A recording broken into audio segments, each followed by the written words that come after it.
નમસ્કાર. હું ચાવડા વનિતાબા શ્રી માતૃછાયા કન્યા વિદ્યાલયમાં અભ્યાસ કરું છું.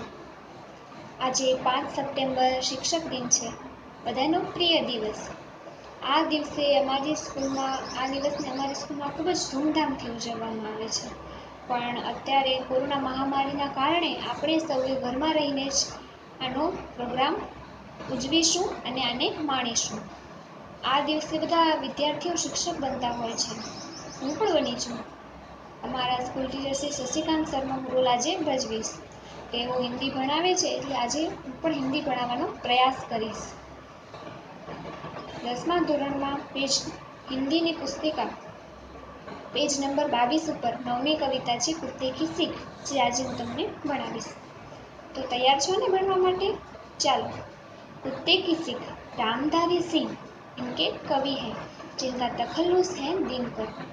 रामधारी सिंह दिनकर का जन्म बिहार के मुंगेर जिले के सिमरिया नामक एक छोटे से गांव में हुआ था.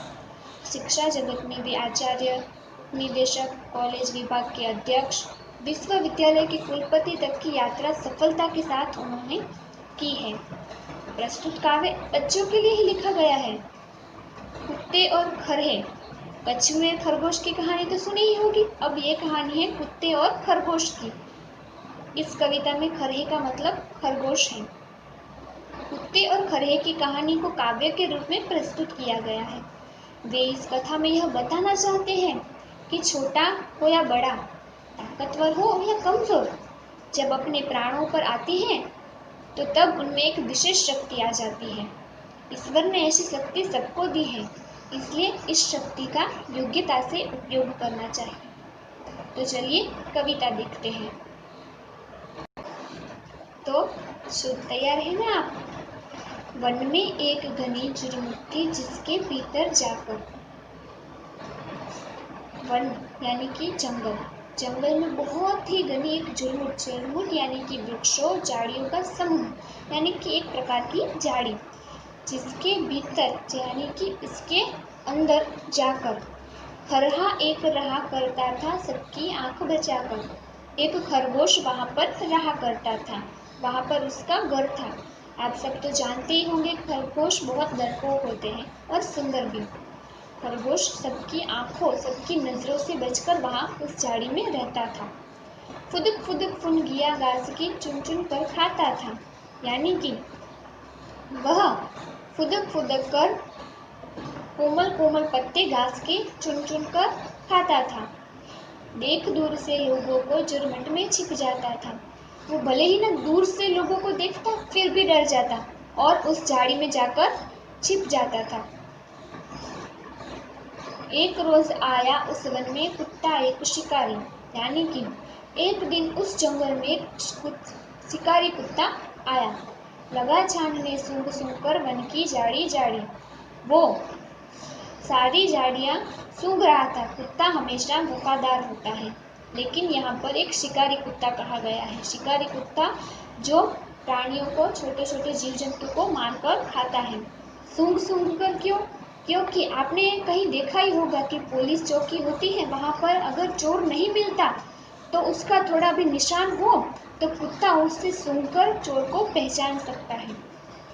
इसलिए इस कविता में भी कुत्ता सूंघ सूंघ कर वो चोर को तो नहीं ढूंढ रहा था, लेकिन अपने शिकार को ढूंढ रहा था. वो सूंघ सूंघ कर अपने शिकार को हर झाड़ी में ढूंढ रहा था. आखिर वह झुरमुट भी आई जो खरहे का घर थी. आखिर में वो झुरमुट भी आ गई, यानी कि वो झाड़ी भी आ गई जहाँ पर वो खरगोश रहा करता था. मगर खैर उस बेचारे की लंबी अभी उम्र थी, लेकिन खैर उस खरगोश बेचारे की अभी बहुत लंबी उम्र थी, यानी कि वो शायद बच गया होगा, इसलिए ऐसा कहा गया है. कुत्ते की जो लगी सांस खरहा सोते से जागा. वो खरगोश खा पी कर सो रहा था. ठीक है, लेकिन जब कुत्ता उसके पास आया और वो झाड़ी सूंघ रहा था, तब अचानक से खरगोश की आंख खुल गई और उसे उस कुत्ते की सांसें सुनाई दी. जब वो सूंघ रहा था तब उसे सांसें सुनाई दी. देख पीठ पर खड़ा गाल को जान लिए वह भागा. उसने अपने पीछे कुत्ते को देखा कुत्ते को देखा इसलिए उसका तो काल ही हुआ ना, अगर उसे मार दे तो उसके लिए तो वो काल ही है। इसलिए यहाँ पर कहा गया है कि देख पीठ पर खड़ा काल को, जान लिए वह भागा, वह अपनी जान बचाने के लिए बहुत तेजी से भागा। झपटा पंजा तान मगर खरहे को पकड़ न पाकर, कुत्ते ने पंजा मारा लेकिन उस खरगोश को वह पकड़ नहीं पाया। पीछे पीछे दौड़ पड़ा कुत्ता भी जोर लगाकर, कुत्ता भी पीछे पीछे जोर लगाकर दौड़ने लगा। 4 मिनट तक खुले खेत में रही दौड़ यही जारी। 4 मिनट तक ये दौड़ जारी रही। खरगोश दौड़ते दौड़ते खुले खेत में पहुंच गया था और ये एक दौड़ जैसा लग रहा था क्योंकि आगे आगे खरगोश जा रहा था और पीछे पीछे कुत्ता आ रहा था, इसलिए ये सब एक दौड़ जैसा लग रहा था। इतने में आ गई सामने घनी कंटीली झाड़ी। इतने में सामने एक घनी और कंटीली यानी कि बहुत ज़्यादा झाड़ियों और वृक्षों का समूह, बहुत ही बड़ी झाड़ी और जिसमें कांटे थे, ऐसी एक झाड़ी आ गई। भरकर एक छलांग गया छिप खरहा बीहड़ वन में। एक छलांग भर के ही वो खरगोश उस झाड़ी में छिप गया।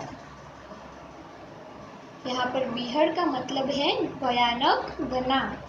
उस भयानक और घनी झाड़ी में वह खरगोश छिप गया। इधर उधर कुछ सूंघ फिरा कुत्ता निराश हो मन में।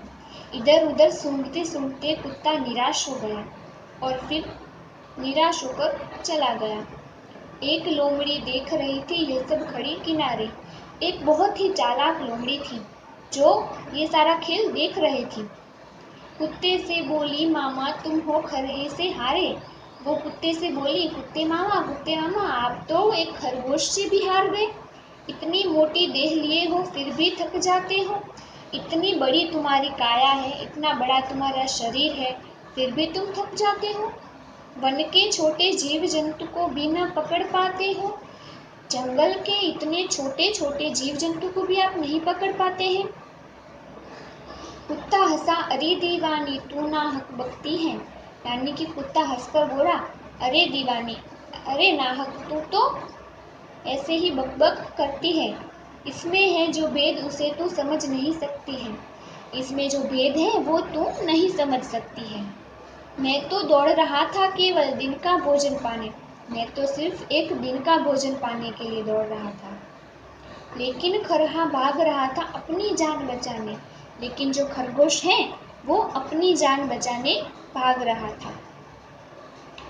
कहते हैं सब शास्त्र कमाओ रोटी जान बचाकर, पर संकट में प्राण बचाओ सारी शक्ति लगाकर। यानी कि शास्त्रों में भी कहा गया है कि रोटी तो कमाओ लेकिन अपनी जान बचाकर।